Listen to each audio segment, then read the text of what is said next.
Hola, bona tarda. Benvinguts a tothom, la gent que esteu aquí presencialment i la gent que ens segueix online.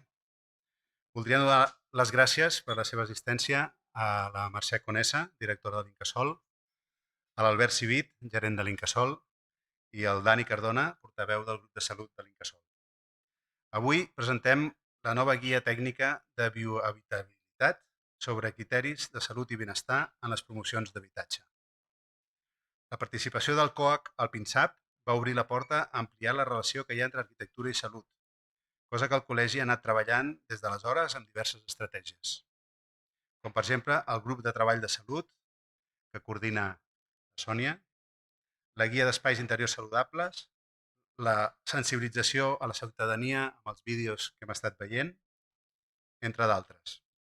Els arquitectes tenim molts reptes pel davant, però aquest és dels essencials, ja que la sostenibilitat mediambiental no pot anar desvinculada de les necessitats de les persones i per això cal donar rellevància als criteris de salut. Els objectius pel desenvolupament sostenible així ho posen de manifest, amb la voluntat de fer un món més equitatiu, inclusiu i sostenible, i la pandèmia encara ens ho ha posat més a primera línia. El COAC recolza i dona veu a les entitats que potencien aquesta mirada, com és el cas de l'Incasòl, els quals felicitem per la guia i la iniciativa de sumar un volum tan necessari a la seva col·lecció de guies tècniques, així com també a les persones que hi han participat. Des del COAC també considerem que, tal com es va preveure en el PINSAP, és necessari que mantinguem espais per treballar de manera transversal la salut fora de l'àmbit sanitari i en especial el disseny urbanístic i l'arquitectònic, ja que s'ha evidenciat la seva gran repercussió i importància en el dia a dia. Aquesta guia n'és exemple precisament d'aquesta transversalitat, on es demostra que la salut va més enllà del sector sanitari i ha d'arribar a tots els sectors d'activitats i tots els camps de coneixement. I l'arquitectura a primera línia de partida. Moltes gràcies.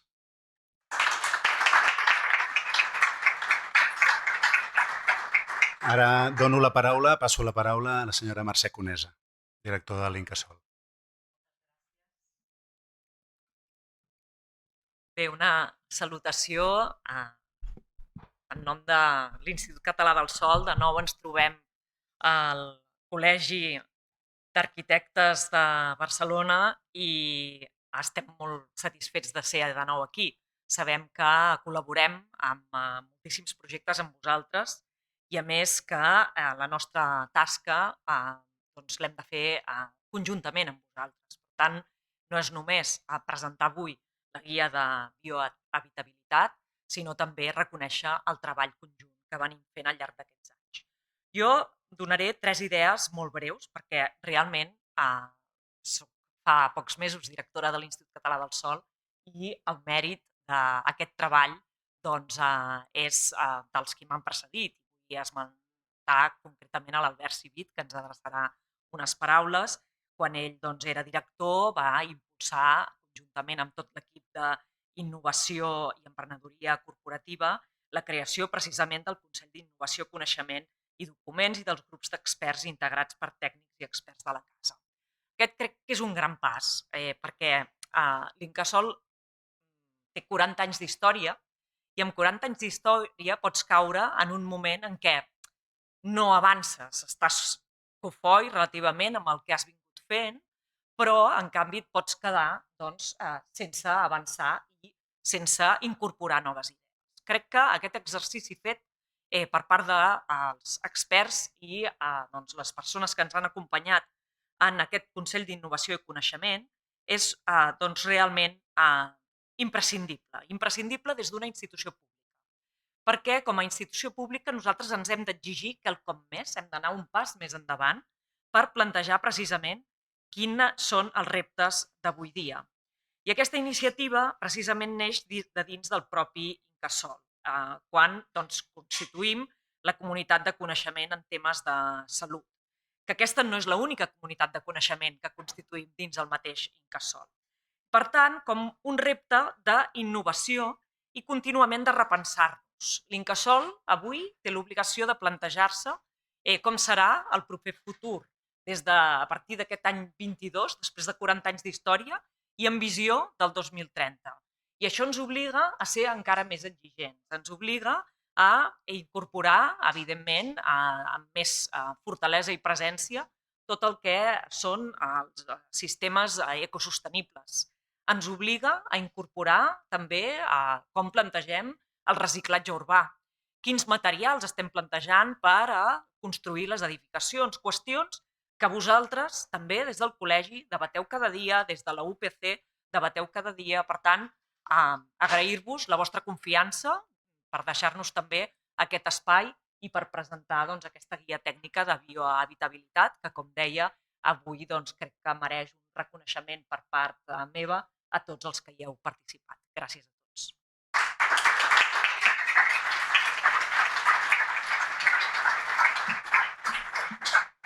Bueno, gràcies, directora.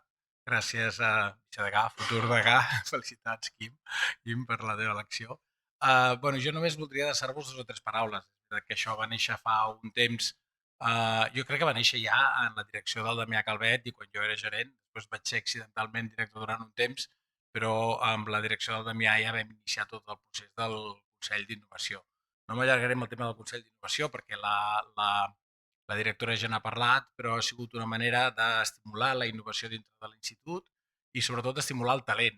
Dintre de l'institut hi ha molt talent, hi ha hagut sempre molt talent, però actualment hi ha molt talent i, per tant, estimular el talent i retenir el talent són 2 coses les quals estem obsessionats. Jo crec que la iniciativa del Consell ha servit per això, ha servit per estimular la innovació, per estimular el talent, per retenir el talent i perquè aquest talent aflori cap a fora com ja havia fet. És a dir, l'institut té algunes guies memorables. De l'època d'en Solans en recordo 2, la del càlcul de l'MSV, que era el càlcul dels costos d'urbanització, que crec que molts arquitectes la teniu encara en el vostre arxiu en paper. I després n'hi ha una altra molt famosa, que és el càlcul de les reparcel·lacions, d'en Lluís Hoste, que també és un altre exemplar molt utilitzat encara.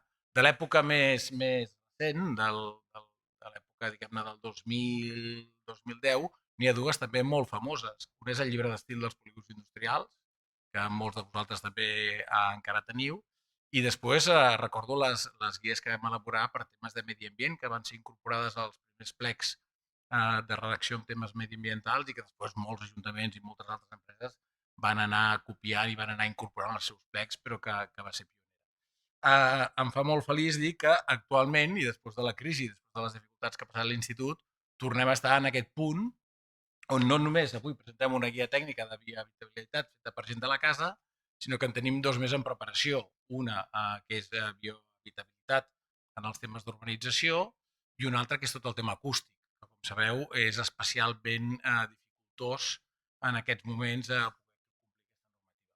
Són 2 guies que aniran apareixent i que aniran veient la llum, conjuntament amb aquesta i conjuntament amb algunes més que estem preparant amb el Pere i la seva gent del Consell, i el Jordi, que també veig aquí, i res, i em fa molt feliç tornar a ser allà on érem i confiar en la gent de la casa perquè us comuniquin i us expliquin tot el seu coneixement. Moltes gràcies.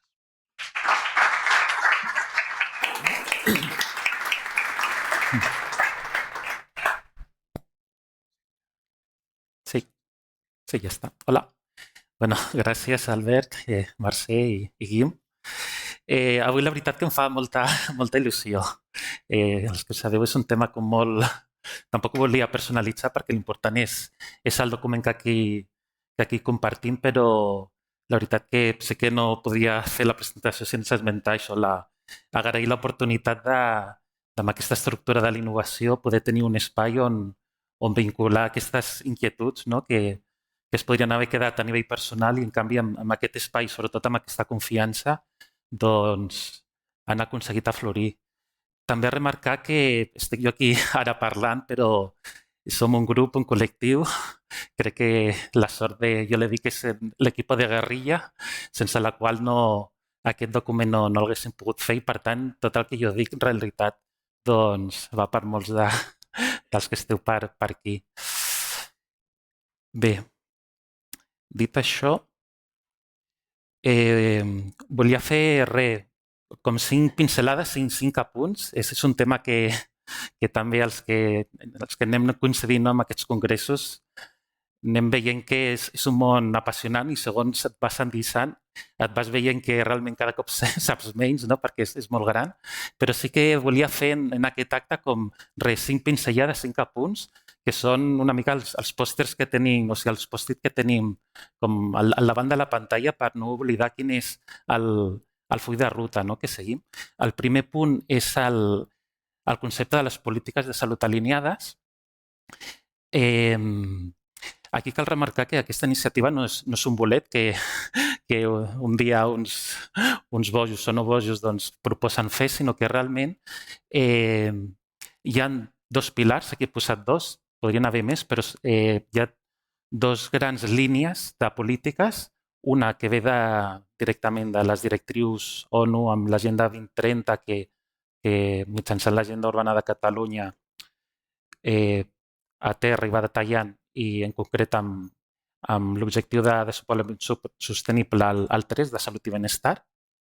Aquest és un pilar i després l'altre també molt important és el que ve de l'OMS amb les directrius de salut a totes les polítiques que a Catalunya es va, que després tenim aquí una experta que ens podrà acabar d'aclarar un tema més, a Catalunya va aterrant-ho amb la Llei de Salut Pública del 2009 en la qual es va preveure crear el PINSAP, que sota aquest nom així una mica estrany, que a mi reconec que em va costar entendre-ho, no? M'ho van haver d'explicar com 2 cops, dic, ostres, PINSAP, això de què va?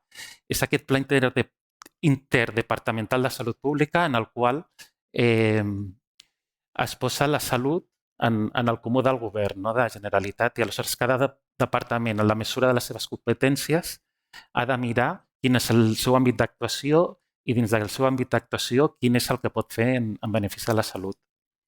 Es va concretar en un document el 2018 de criteri de consens, amb uns criteris d'habitatge i urbanisme, i això per nosaltres és gairebé com una mica la Bíblia, no? Si féssim un planejament urbanístic seria com el nostre marc legal de referència, no? Són aquests criteris, aquest marc general, i després nosaltres, dins d'aquest segon nivell de concreció, és el que hem intentat concretar. També he remarcat que aquí hem posat només l'Incasòl en tant que estem presentant aquest document, però també voldria mencionar totes les administracions i entitats que també estan treballant, des del propi Col·legi d'Arquitectes amb el grup de treball de salut, la Diputació de Barcelona amb el seu projecte d'entorn urbà i salut, que també és un nostre referent, l'Institut de Salut Global de Barcelona, la mateixa Secretaria de Medi Ambient, o sigui, hi ha tot. Ens hem anat trobant diverses administracions i no estem sols en aquest camí de fer aquestes polítiques alineades. El segon concepte que volia remarcar és que la salut és un factor més de projecte i crec que això també és com per tenir-lo en el pòst-it davant de la pantalla i no oblidar-lo. O sigui, tenim molt assumit que en qualsevol projecte tenim un programa, un pressupost, uns recursos, no? Que això normalment es menja al 70%, no? Un bon temps de debat d'un projecte, però hem d'integrar que igual que hi ha un impacte ambiental, un impacte energètic o un impacte social en tota actuació, hi ha un impacte en salut. I en salut en un sentit ampli, no només en concepte de malaltia, sinó en un sentit d'afavorir les condicions de salut i benestar.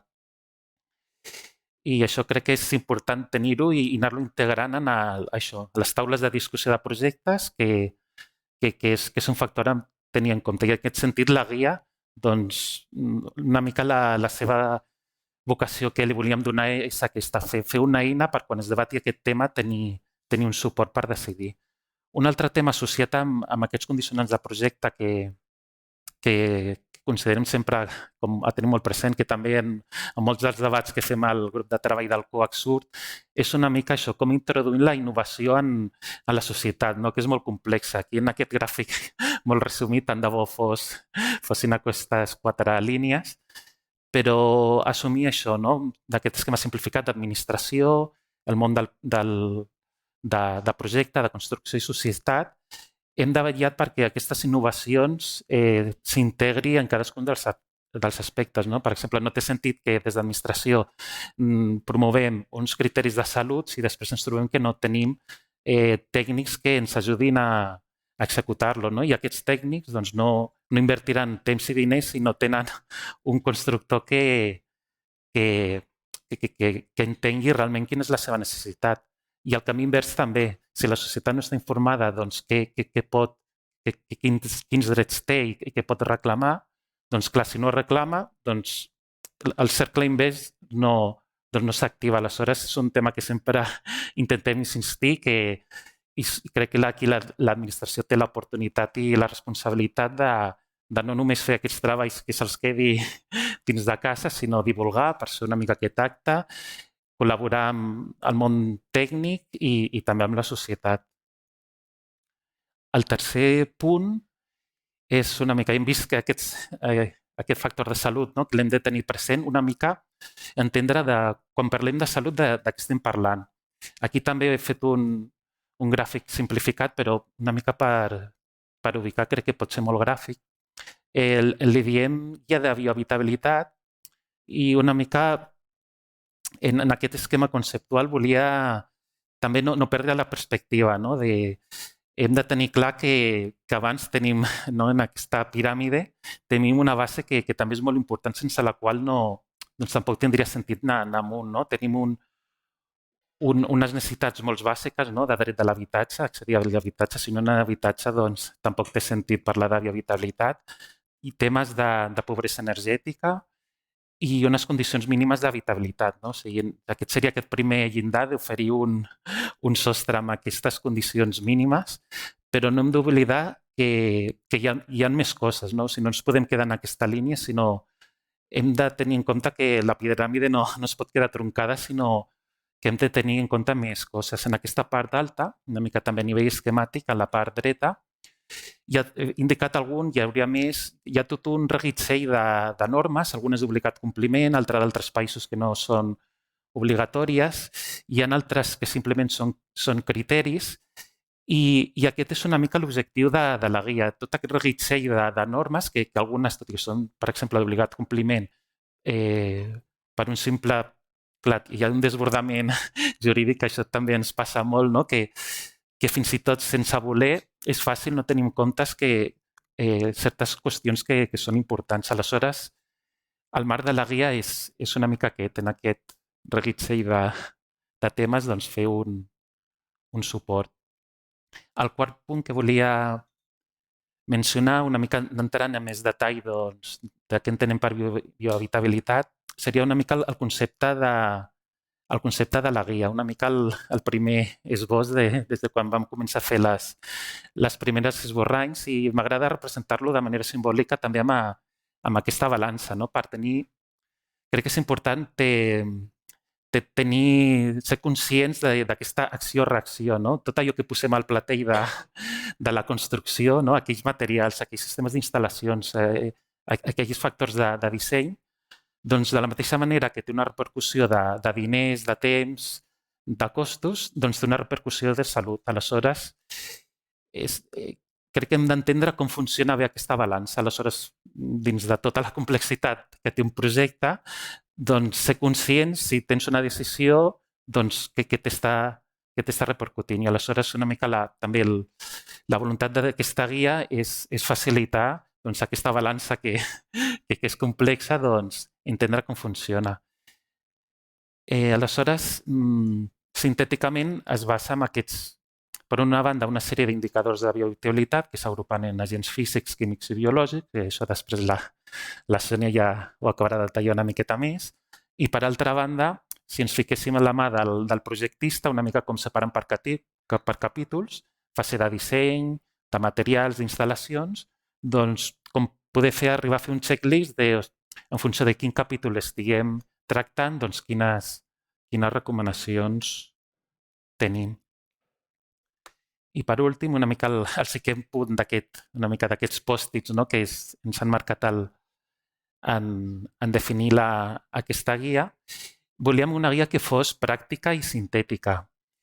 També per experiència pròpia, o sigui, tant contraproduent és, no? És la falta d'informació com l'excés d'informació.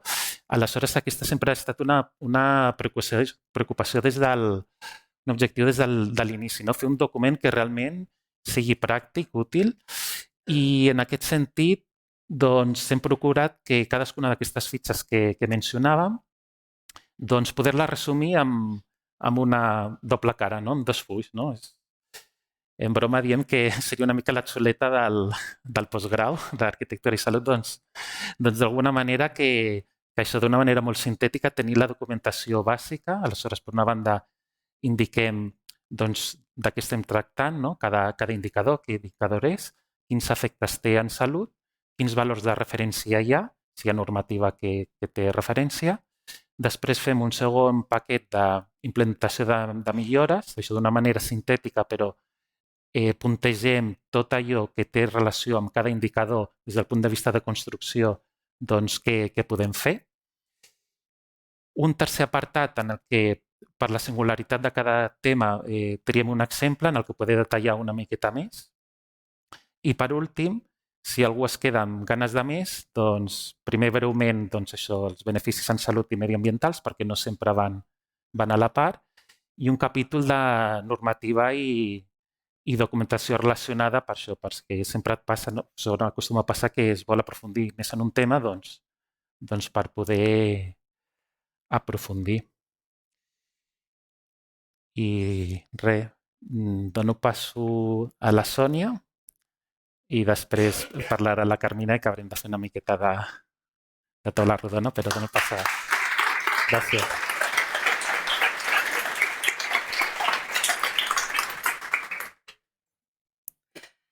Bueno, bona tarda.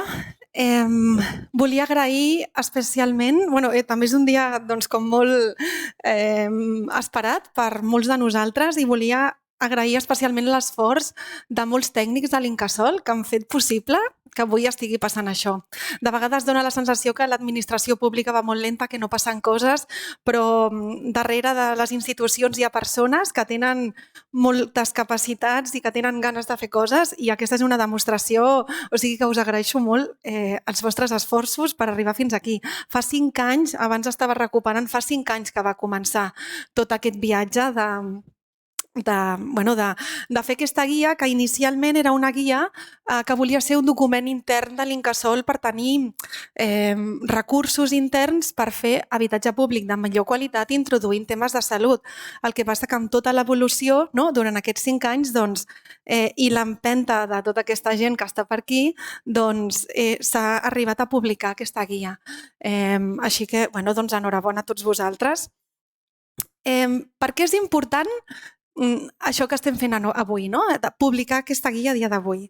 Doncs perquè respon a moltes necessitats que ens trobem a dia d'avui, que moltes d'elles ja les sabeu. Els espais interiors estan entre 2 i 5 vegades més contaminats que els exteriors, el 80-90% del temps el passem dins d'espais tancats. Resulta que el 80% dels determinants de salut estan fora del sistema sanitari, després parlarem de per què això del PINSAP i de més. El 24% de les morts globals estan relacionades amb l'entorn físic. Això és una dada, són 13,7 milions de morts l'any. Hi hauria un estalvi de 31.000 milions d'euros en sanitat pública, reduint, per exemple, l'exposició a disruptors endocrins. Els disruptors endocrins són un indicador de salut. Vull dir, és una dada molt concreta, però resulta que té, i dintre si després entrem a la guia, doncs veiem que hi ha molts disruptors endocrins presents als materials i als espais interiors. Doncs, és un aspecte que vincula aquests dos. El codi postal és més determinant que el codi genètic, això també ja ho sabem. I sobretot aquest concepte del One Health, que cada vegada se sent a parlar més, i és que amb aquesta visió del One Health no n'hi ha prou només amb una visió mediambiental. Fins ara, la majoria d'estratègies que ha introduït l'arquitectura tenen una mirada de sostenibilitat ambiental basada en l'energia. I prou. Però resulta que si mirem aquest punt de vista, el medi ambient és molt més que energia i s'hi situa la salut humana i la salut animal. La salut animal pensada des del punt de vista d'agricultura intensiva, de també planificació territorial i urbanística, concentracions urbanes que fan que es necessitin tots aquests abastiments. Vull dir, no podem deixar de banda una cosa sense l'altra. No podem parlar de salut mediambiental i no de salut de les persones, perquè en el fons és una mateixa cosa. Aleshores, el que ens ve dient aquesta idea i aquest concepte de One Health és que hem d'introduir més indicadors, aquest concepte de sostenibilitat, que ja potser ja no es sosté el concepte, i continuar amb l'energia, però introduir, insisteixo, més factors, no? Pensant en aquesta salut o en aquesta sostenibilitat ecosistèmica. Una manera d'aterrar aquesta voluntat, que no és nova, perquè el concepte de One Health ja es va començar a parlar a principis d'aquest segle, vull dir, fa 20 anys, doncs una manera d'aterrar-lo ha estat a través del PINSAP. I per això, per nosaltres, era molt interessant que hi haguessin representants del PINSAP, del Departament de Salut Pública, avui en aquesta presentació, que tenim per això la Carmina Bruguera. Doncs el PINSAP, per molts dels tècnics o per moltes de les persones que van participar activament durant el procés, va ser com molt... no sé quin és l'adjectiu, però gratificant trobar persones o entitats, no només del món de l'arquitectura, sinó del món de la salut o d'altres entitats, com per exemple amb l'IES Global, que coneixen tota aquesta repercussió que té l'exposoma sobre la salut de les persones, que tenen moltíssima evidència científica, però que necessiten poder-la traslladar. I quina és la millor manera de materialitzar-la que no sigui a través de l'arquitectura o la planificació urbanística. Aleshores, durant el procés del PINSAP es van establir molts vincles molt necessaris per treballar aquest concepte de salut d'una manera realment transversal. I és aquesta llavor que es va plantar allà que ha anat fent que vagin sortint moltes floretes pel camí que esperem que continuïn brotant i que cada vegada siguin com més extenses, no?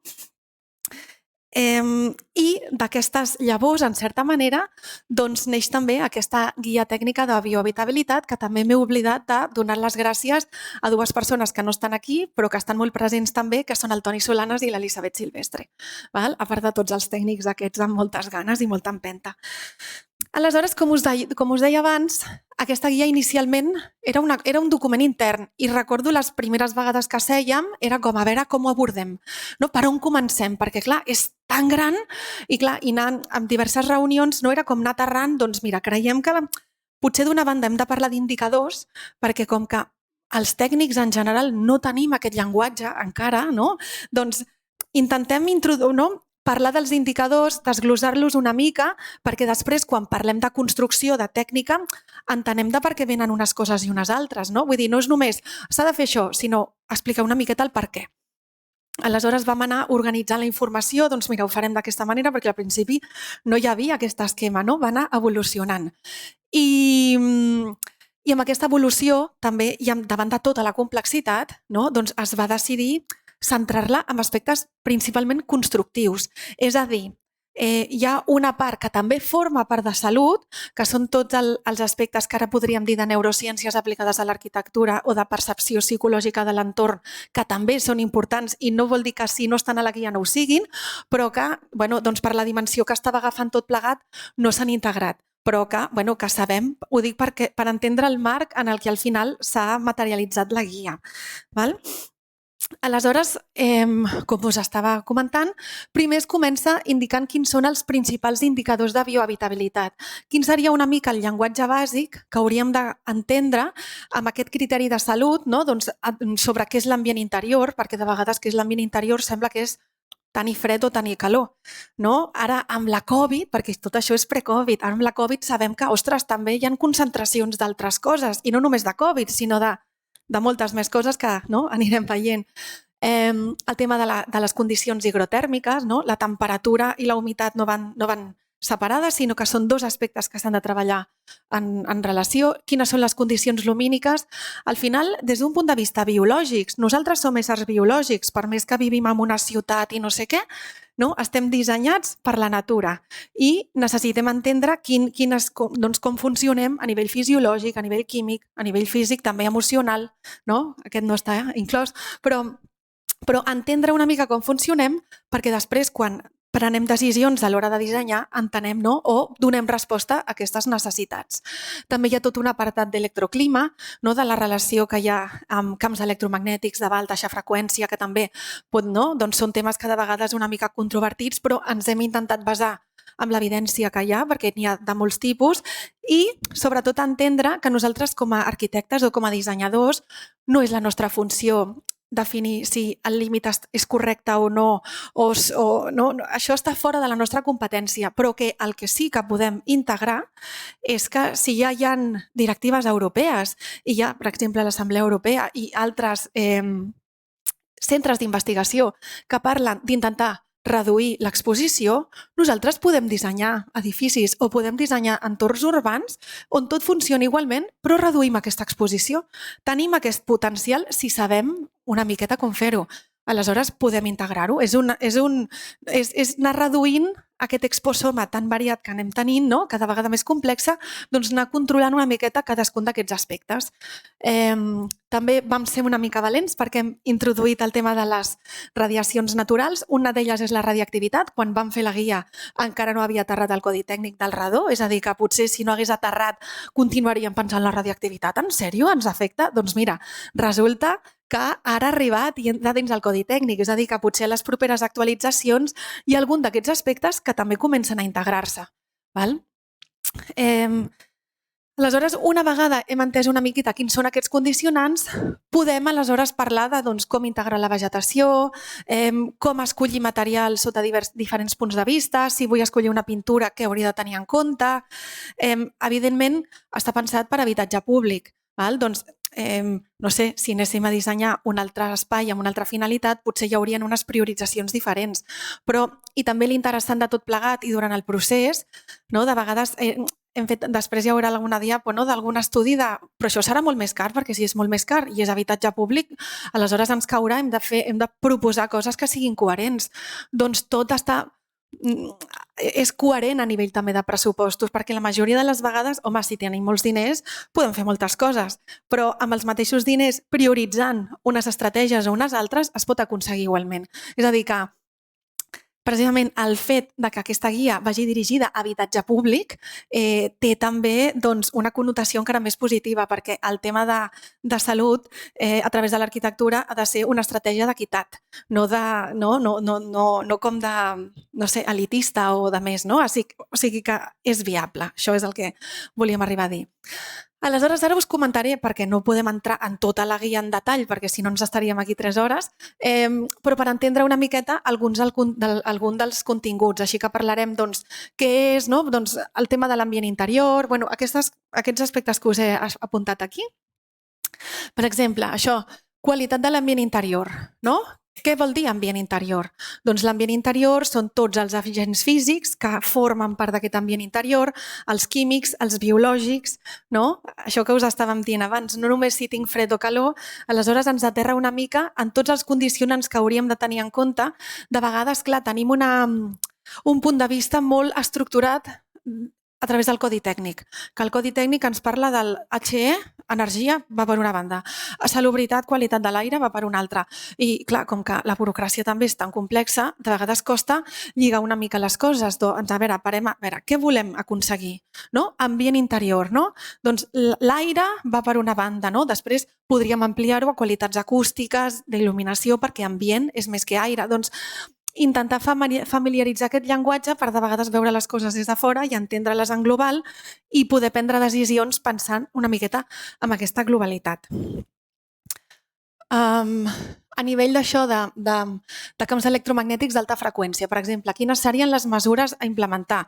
Doncs aplicar aquest principi de precaució i justificar per què hem d'aplicar aquest principi de precaució. Hi ha valors de referència que es poden agafar perquè hi ha diferents entitats i organismes que posen aquest límit, doncs podem agafar-ho com a referència, però evidentment potser no tenim tots la capacitat d'anar a mesurar, però sí que tenim la capacitat d'implementar mesures, com comentàvem, per intentar reduir aquesta exposició.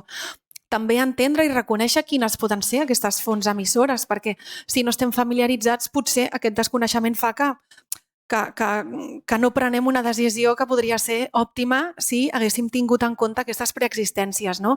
I després conèixer el que es podria arribar a pantallar. Evidentment, no ha de ser la solució sempre, sinó que és millor sempre intentar resoldre les coses des del disseny, però el que intenta, no, donar una miqueta aquestes eines i aquesta visió, no, des d'aquest apartat.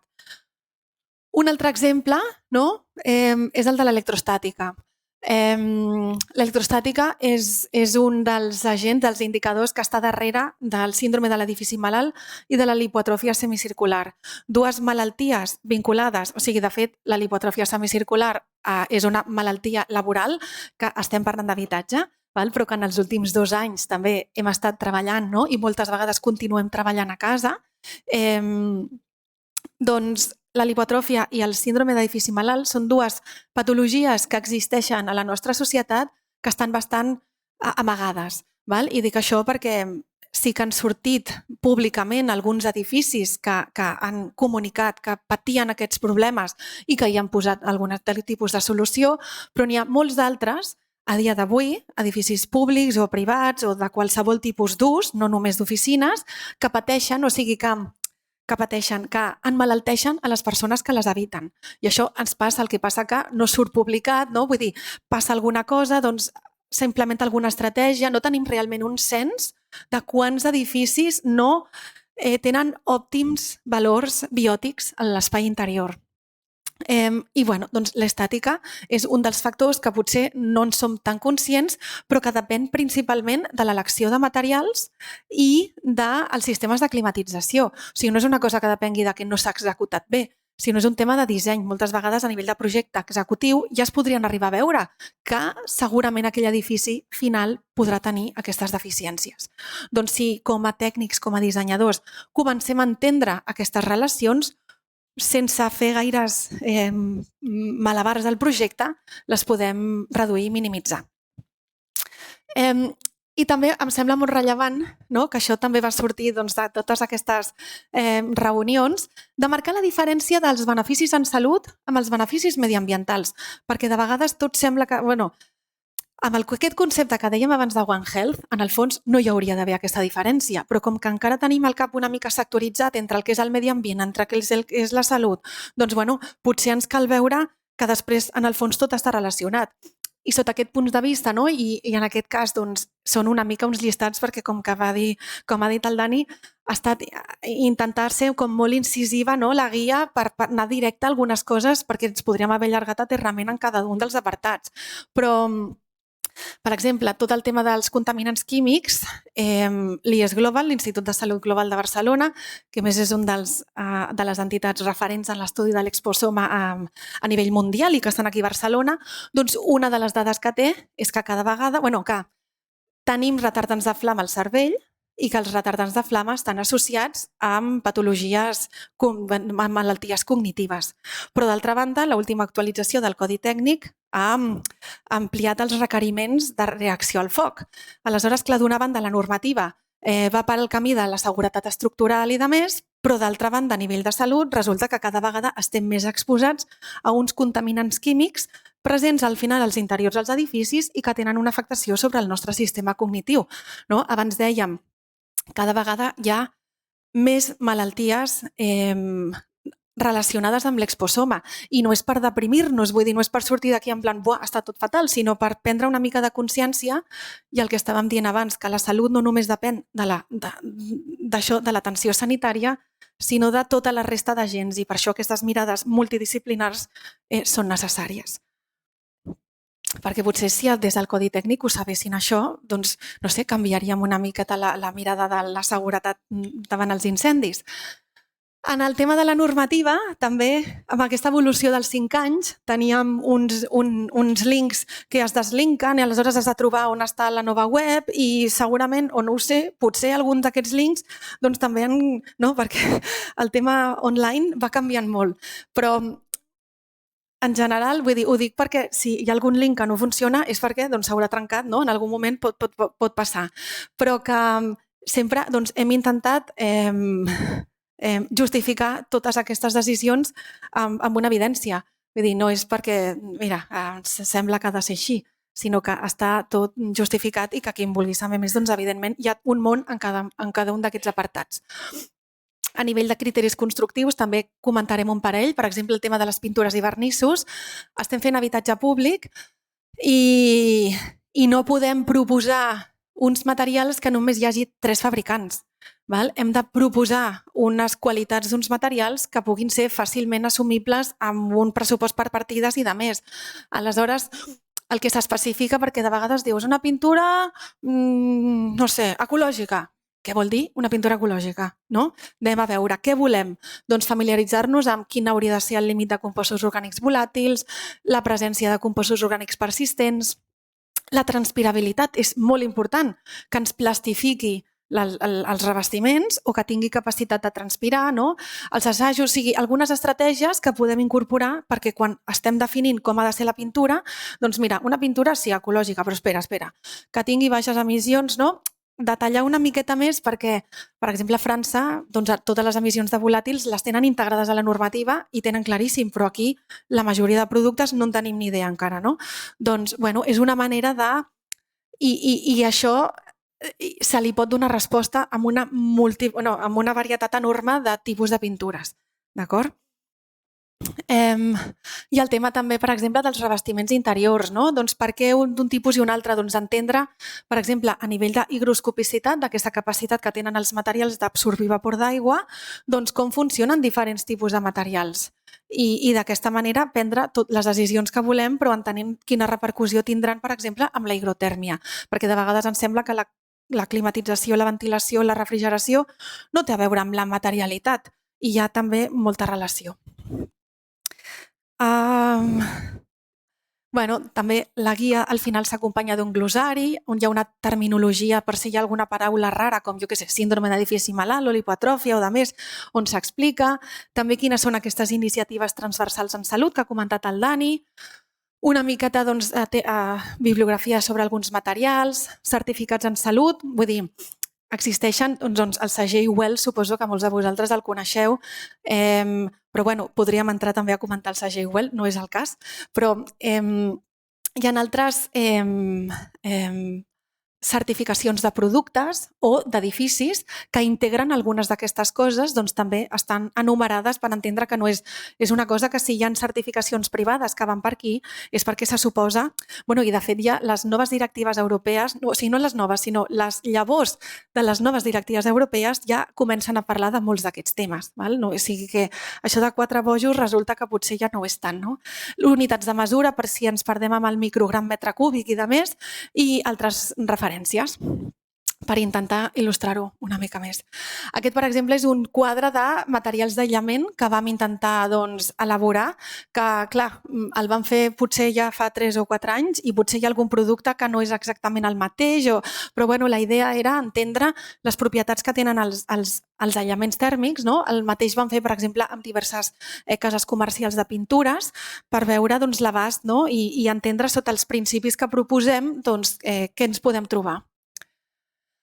I una mica el resum de tot plegat és que és el que tots en el fons sentim en certa manera, i és que el disseny arquitectònic és una eina de salut i més enllà del concepte d'energia i de l'indicador d'energia que afortunadament ja està integrat al codi tècnic i tenim programes que calculen i tal, doncs ojalà tot això comenci a calar. Potser no cal complicar més la normativa, això també és veritat, però per això guies com aquesta, que ho intenten explicar perquè ho entenem, perquè també de vegades els arquitectes sembla que només haguem de complir normativa i una certificació al final és complir la certificació, però un moment, si ens parem a entendre el que necessitem, potser només entenent-ho ja hi podem donar resposta. Aleshores, però per això cal aquesta difusió, aquesta divulgació i per això aquesta guia jo crec que ens pot ajudar a tots. Així que, gràcies.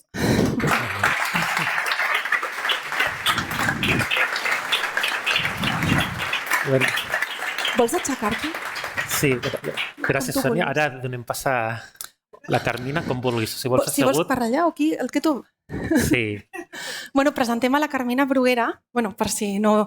La Carmina Bruguera és... A veure, pertany al Departament de Salut Pública de la Generalitat de Catalunya i va ser una de les representants, no?, de les persones que gestionaven la Comissió d'Edificació i Urbanisme del PINSAP. És a dir, tot aquest procés que de fet va començar, si no m'equivoco, l'any 2016 o 17? 17, no diria jo? Jo crec que... Sí, Bueno, 16? sí, perquè jo No, ho dic pel... havia de ser 17. Sí? Sí. Oh.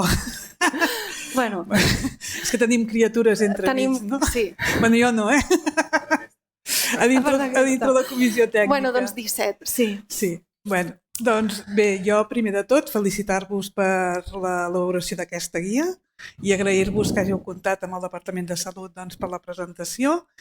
I la part que jo venia doncs, a explicar-vos, que em vau demanar, és el tema del PINSAP, que és el Pla Interdepartamental i Intersectorial de Salut Pública, que és el pla per compartir la salut des de totes les polítiques, la salut de tothom i des de tots els àmbits, tal com heu explicat vosaltres molt bé.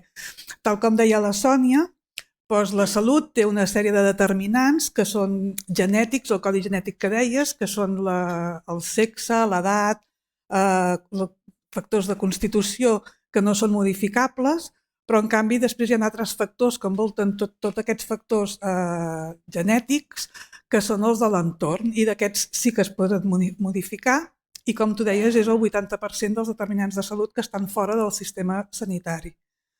En aquest motiu, doncs, el PINSAP, a través de les comissions territorials presidides pels delegats del govern, van decidir el 2016-17 crear les comissions tècniques, que n'hi havia diverses a diferents àmbits, i una d'elles era transversal de tot Catalunya i era la Comissió Tècnica d'Habitatge i Urbanisme.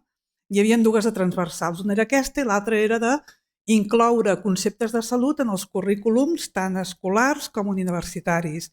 I eren dues comissions transversals.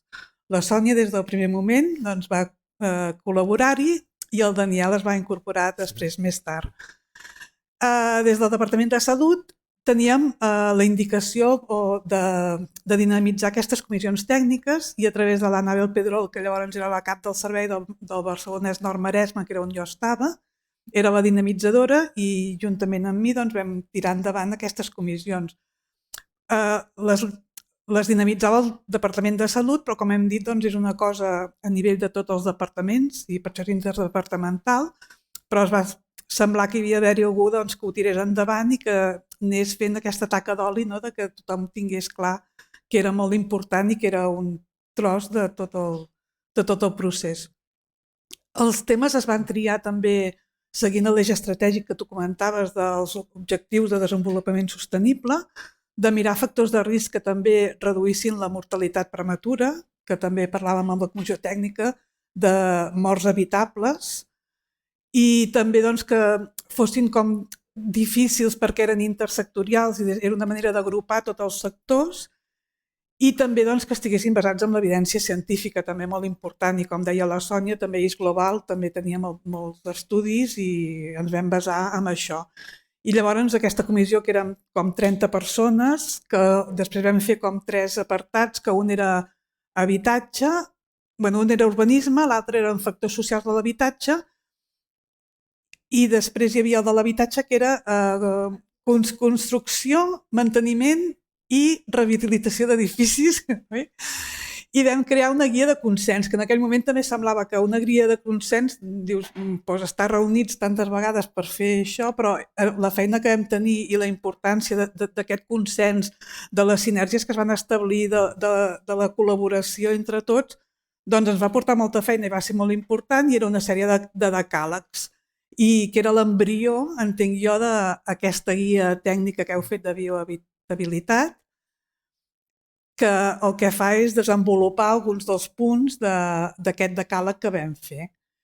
I dius que estic molt contenta perquè representa que si l'objectiu era que fos interdepartamental i que la salut estigués en tots els àmbits, doncs això ja és un objectiu que s'ha aconseguit veient que les floretes que heu plantat doncs que estan molt bé i que hem de continuar tots, cadascú des dels seus llocs, a continuar fent coses per afavorir la salut, que és de tots, I el que comentaves de pressupostos és allò que €1 en aquests moments pot estalviar-te'n molts el dia de demà, com els disruptors endocrins que comentaves.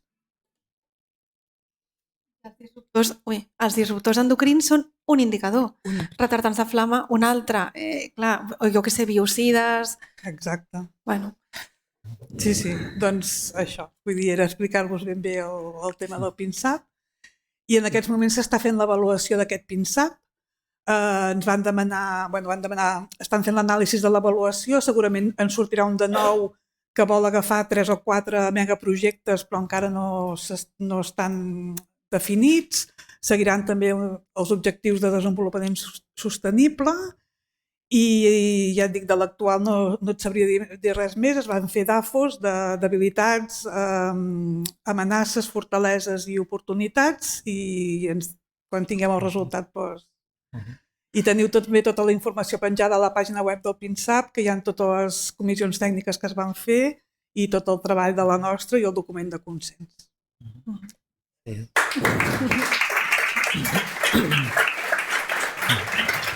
Bueno, sí, jo crec que amb el que s'ha anat explicant per aquí, crec que ha quedat en evidència que sobretot un univers que hi ha molt camí per fer, s'ha fet molt, però veiem que encara hi ha molt per fer i que és necessària aquesta barreja de tot, de tècnics, d'administracions, per treballar. Aleshores... Sí, també pensava, perdona, que els que porten les certificacions tècniques els hauríem de convidar, no? La comissió tècnica, has dit? Els que porten les certificacions tècniques els hauríem de convidar. Bueno, sí, estaria bé, però sobretot és que de vegades les certificacions aquestes que van apareixent, sobretot al sector de la construcció, que estan superbé perquè la porten més enllà, no? Però bueno, que el que hem de fer és integrar-ho. I de vegades, moltes vegades, és això, és fer tics, no? És, vale, ho he fet, però no acabem entenent la globalitat. I jo crec que com a tècnics, sobretot com a arquitectes, tenim la formació i la capacitat d'entendre totes aquestes necessitats i donar-hi resposta sense que sigui acomplir una sèrie de requisits, no? Sí. Però sí que estaria bé. I benvingudes siguin, eh? Sí, també no sé si tenim uns minuts, si algú dels assistents vol fer comentari, preguntes, suggeriments, crítiques, aportacions.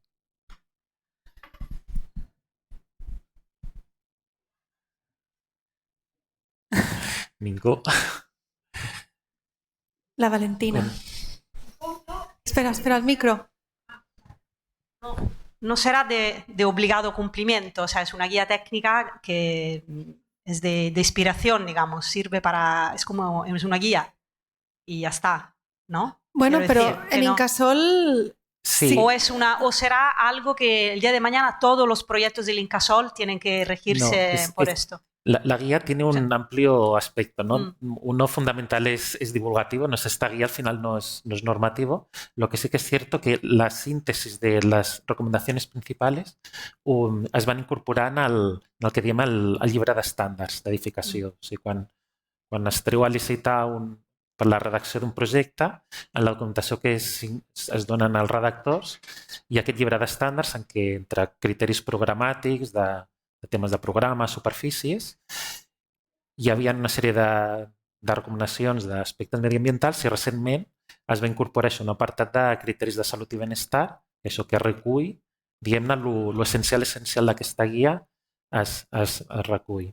No, lo digo porque sería interesante que poco a poco la normativa lo recogiera. O sea, que esto mañana sea la normalidad. Que no tengamos que estar difundiendo una guía que si alguien quiere apuntarse o no, mira, hemos hecho esto si interesa. Que mañana esto sea el pan de cada día. Que sea tan normal que esté naturalmente, así, orgánicamente integrada en todas las normativas de construcción. Sí que és cert que una mica tornant a l'esquema aquell dels agents. Falta tiempo, però bueno. Exacte, però crec que és el camí.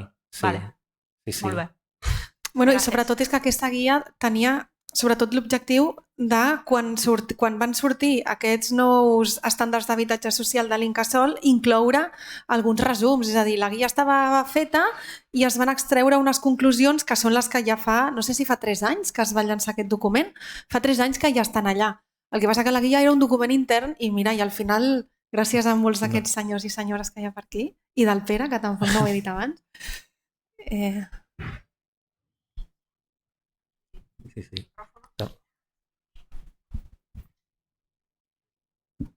Hola, a mi m'agradaria saber si s'han tingut en compte aspectes de la salut mental, també.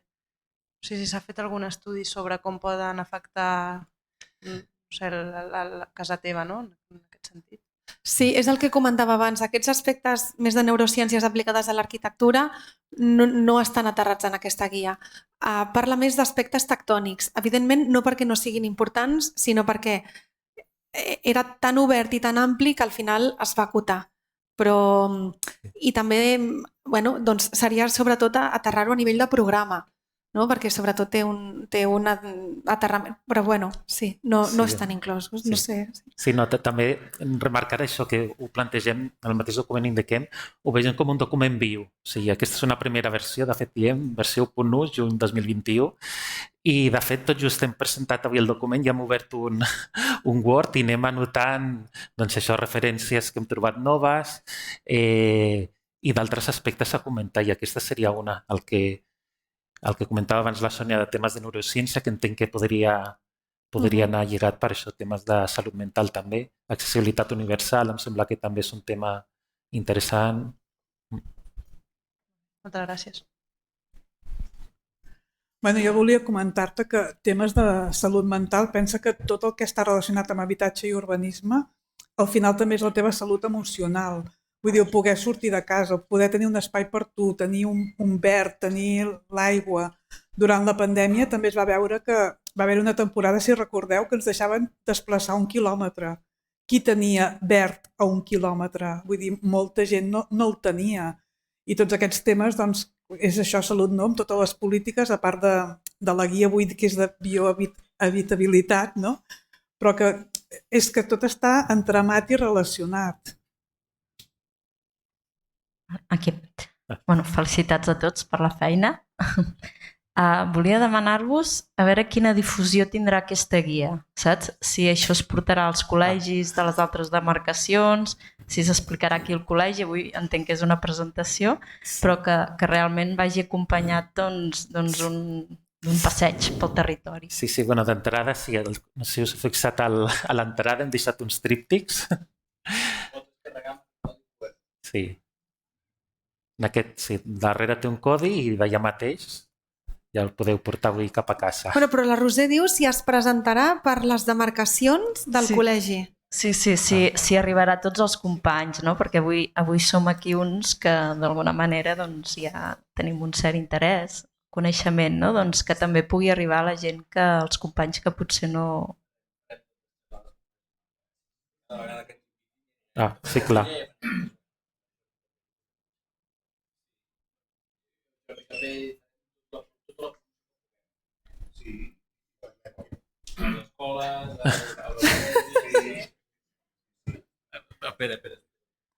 Perdó, aquesta és una publicació del nou model format d'estil de publicacions que pretenem tirar endavant.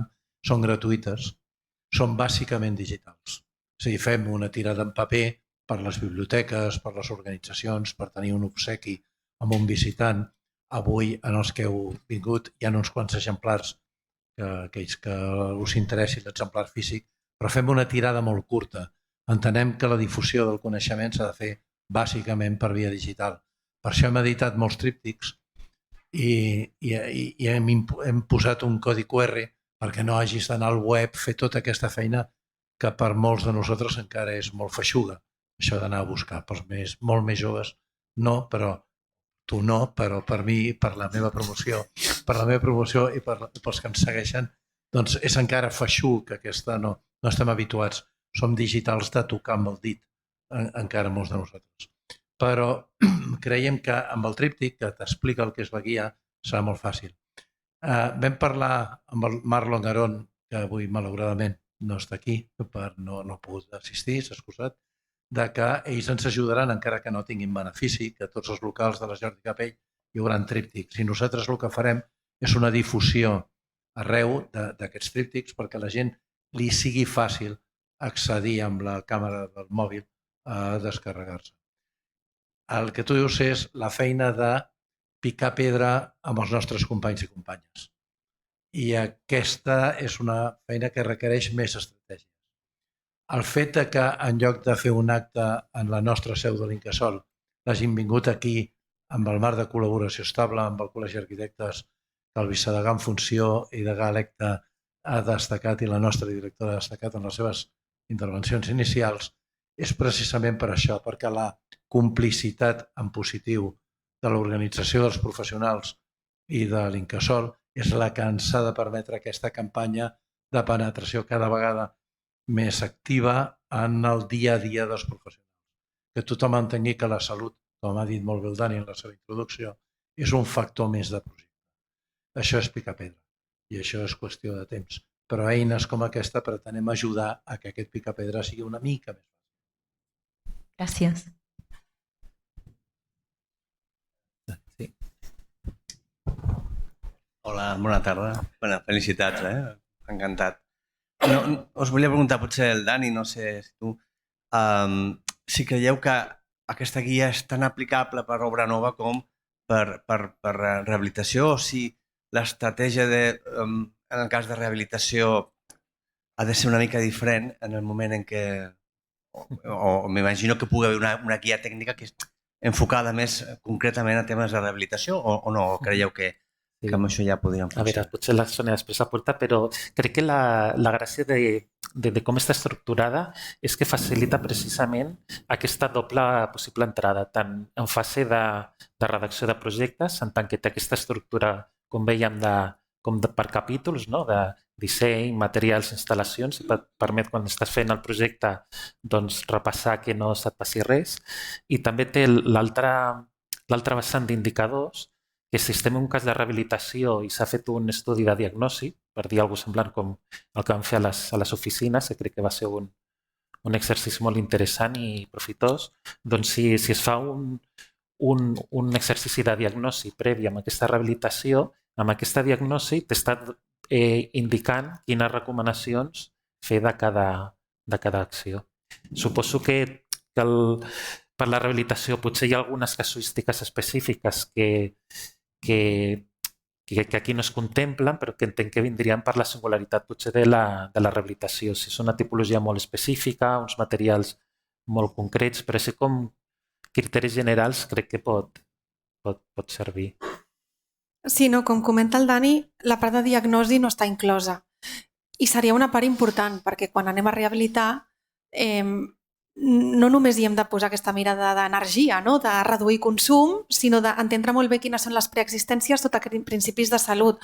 Per posar un exemple, les llanes minerals fins als anys 80 eren potencialment cancerígenes. És a dir, que si anem a fer una intervenció en un edifici i tenim aïllaments que sabem que per la data són previs, doncs els haurem d'eliminar tot i que estiguin en bones condicions, i la protecció dels treballadors doncs encara haurem d'assegurar-nos més que vagin protegits. Doncs com aquest exemple podrien haver d'altres a nivell de diagnosi que es podrien recollir més perquè no estan inclosos des d'un punt de vista de rehabilitació, però evidentment com que té aquesta finalitat, no sé com dir-ho, d'ensenyar a pescar, és a dir, que qui ho llegeixi, que entengui el per què i que després tingui les seves eines per aplicar-ho, no t'està dient fes això, no? Doncs et permet que pugui ser aplicable. Vull dir, hi ha molts coneixements, tot és aplicable, faltaria aquesta part de diagnosi.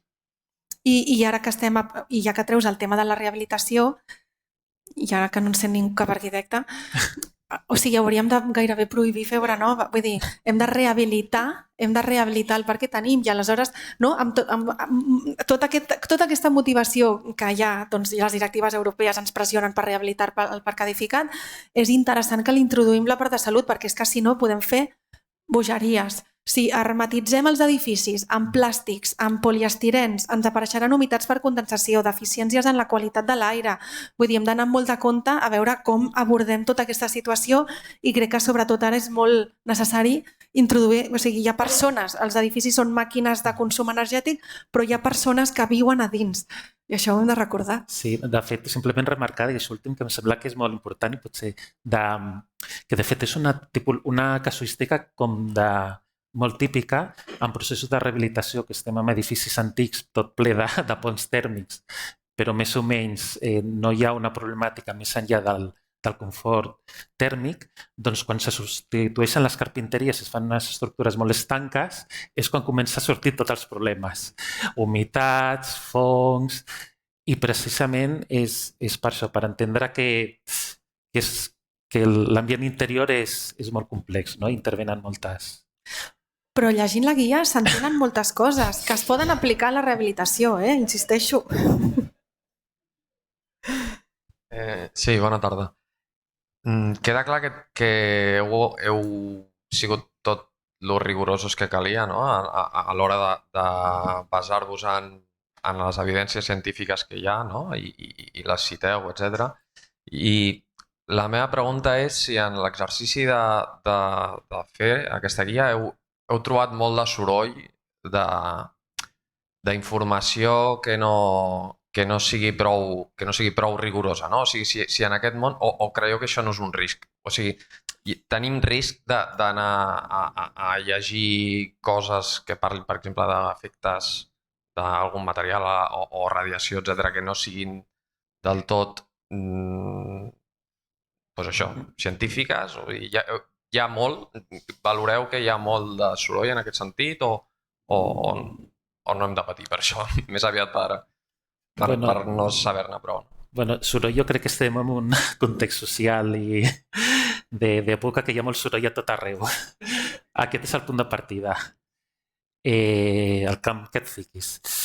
En aquest, jo crec que per sort estem en un moment que tot i aquest soroll estan havent línies de treball que estan centralitzant aquests recursos i es pot fer una certa traçabilitat de temes molt importants. Potser hi ha alguns temes que potser encara estan una mica en aquest limbo, que et pots trobar estudis que et diuen una cosa i estudis que diuen la contrària, però el gruix dels temes que es tracten crec que per sort és un moment que hi ha molta evidència. En aquest sentit també m'agradaria remarcar una mica que al final les administracions som totes, que també molt recent, no sé si aquest mateix any o l'anterior, la Diputació va treure una guia en col·laboració amb l'Institut de Salut Global i em sembla que és molt interessant. En aquesta guia es passa de les 200 pàgines o gairebé 300, o sigui, ja dona la magnitud que és algo més dens, no? I ja està molt bé perquè això, una mica amb el rigor que aporta aquesta entitat d'investigació, pot seguir molt el fil de tot allò que et diuen, en base en quins estudis es basen i tota la literatura. A més, té una mecànica molt d'investigació.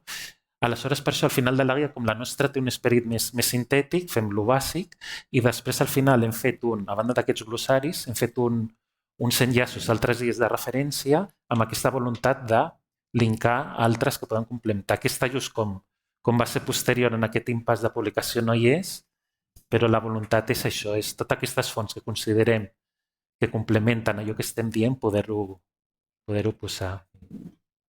Sí, el document de la Diputació és un recull de literatura científica, és evidència entre habitatge i salut i ja està superbé, bueno, no, més que superbé, però sempre trobarem detractors, o sigui, vivim en un món dual, no hi ha blanc o negre, tot és relatiu, però a nivell d'evidència, l'evidència científica funciona que només hi ha que llegir un document que et digui el contrari, és que no està clar.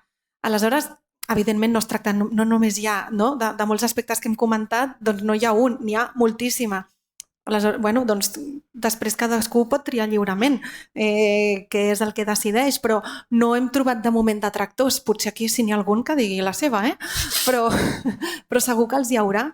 Però bueno, hem intentat fer-ho amb tot el rigor que hem pogut. Hola, bona tarda. I tot aquest coneixement que entenc que trobarem a dins d'aquesta guia, com penseu comunicar-ho en els compradors dels pisos d'Incasòl? O sigui, l'Incasòl farà un esforç perquè els seus habitatges siguin més saludables que els altres habitatges, no? Com està previst comunicar-ho a cada un dels usuaris perquè aquest habitatge és més saludable? Sí, si algú aquí a primera fila que vol respondre. Et porten el micro. No, aquí el Jordi te'l porta. Bueno, com ha explicat el Dani, Sònia, nosaltres als pisos complim tota una sèrie uns estàndards i intentem que l'obra pública que fem, això amb la directora també ho ha dit, estigui al màxim alt de tots els estàndards possibles, tant constructius com energètics, com ambientals, com de salut, com qualsevols. Per tant, no ho expliquem als que ho ocupen, ho donem per fet que el producte que oferim té la màxima qualificació a tots els nivells i és el que hem aspirat sempre i aspirem a que els habitants dels nostres habitatges, en aquests moments tots de lloguer, doncs tinguin la màxima qualificació possible en tots els aspectes. També un detall per complementar el que diu l'Albert. A la guia, dins de... Hem fet una fitxa, diguem-ne, extra, precisament de recomanacions d'ús i manteniment. Aleshores, és simplement un llistat de recomanacions i encara no està concretat en res, però és una manera d'introduir possibilitats de si en algun moment es planteja fer un llibre de l'edifici, doncs poder associar-ho una petita guia, doncs unes recomanacions molt bàsiques a nivell de pautes d'usuaris, però de moment és això, en aquest caràcter com de recomanació i encara no està concretat. De totes maneres, a vegades aquests esforços val la pena explicar-los. La gent ho agraeix perquè no sabem aquestes coses, la gent del carrer. I ens sorprèn molt quan us sentim parlar, doncs aleshores dius, això s'ha d'explicar en el que compra, estarà més content.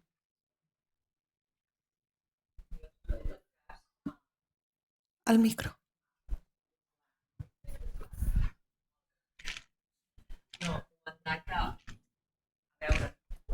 L'objectiu és bàsicament poder col·laborar, com dèiem, conjuntament des d'aquesta perspectiva d'una banda interadministrativa però multidisciplinar, en fer uns espais que permetin minimitzar efectes contraris i perjudicials per la salut i el mateix el volem fer després a nivell de ciutats, perquè això, com deia molt bé la representant del Departament de Salut, també passa a nivell de la urbanització i com estan planificades les ciutats.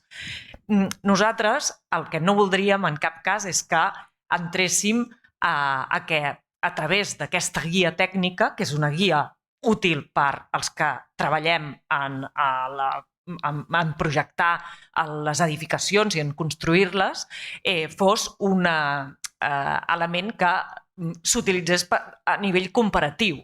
Evidentment, sí que nosaltres ja mirarem de fer, de dir, tirem endavant, com a administració volem ser exemplars i també volem tirar del fil per situar els edificis d'habitatge públic en aquest estàndard i que després molts d'habitatge privat ens segueixin i, per què no, també la rehabilitació. Moltes vegades també ens ha passat que si intentem avançar molt amb unes mesures, a vegades hem d'estar tots preparats i això jo crec que ho explicava a l'inici molt bé el Dani, quan deia és que tothom ha d'estar preparat perquè sigui possible aquesta aplicació i recordaràs molt bé quan fa molts anys a Sant Cugat vam començar amb el tema de les aigües grises, per exemple, o amb el tema de la fotovoltaica, que evidentment això ara ja ho donem per descomptat. Bé, en aquell moment estàvem parlant gairebé de l'any 2001, 2002 o 2003 i trobàvem reticències en el sector i després en la gestió de com es feia, amb l'ús d'una depuradora en el mateix edifici, queixes dels mateixos veïns. Per tant, penso que hem d'anar també alimentant precisament que tot el sector, d'una banda, els professionals, però també, mica en mica, la societat, veiem que estem preparats per anar fent tots aquests canvis. Gràcies.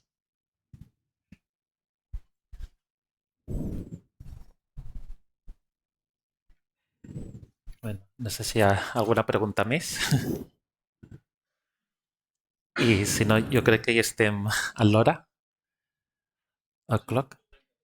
Pues hasta aquí. Un segon. A recordar això. Hem deixat... Hi ha un comentari. Què, perdona? Jo volia agrair que els arquitectes hagueu entomat la salut com un tema principal en el habitatge. Porque yo pienso que es muy importante, o sea, sois, digamos, los que construís las casas en las que vivimos.